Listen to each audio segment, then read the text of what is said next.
Sir, sugar Stokes ફોકસમાં છે, ચર્ચા ત્યાંથી જ શરૂ કરીશું બીકોઝ આજના દિવસે સરકારે જે એથેનોલ માટેની કેપ લિમિટ હટાવી દીધી હતી, હવે તેને કારણે આ બધા જ સ્ટોક્સ ખાસ્સા એવા ફોકસમાં જોવા મળી રહ્યા છે. સર, તમને સ્ટોક્સ કોઈ પસંદ અહીંયા?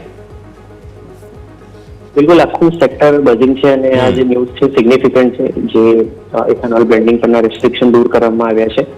રેણુકા શુગર પર નજર જઈ રહી છે. આમાં તમે લગભગ જુઓ તો 21 જૂનના જે દિવસે 53.35નો ટોપ બન્યો હતો, એ ટોપ ફરીથી રીટેસ્ટ થયો જુલાઈમાં.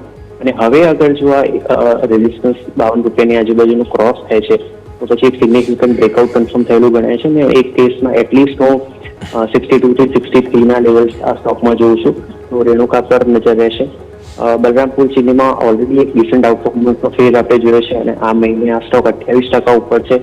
તો એક ટ્રેલિંગ સ્ટોપ લોસ સાથે સ્ટોકને રાઇડ કરી શકાય. આજની અપમૂવ પછી જે ઇમિડિયેટ સપોર્ટ છે બલરામપુર ચીનના આર્લી ચાર્ટ્સ પર એ લગભગ 575 580ના રિજનમાં આવી ગયું છે.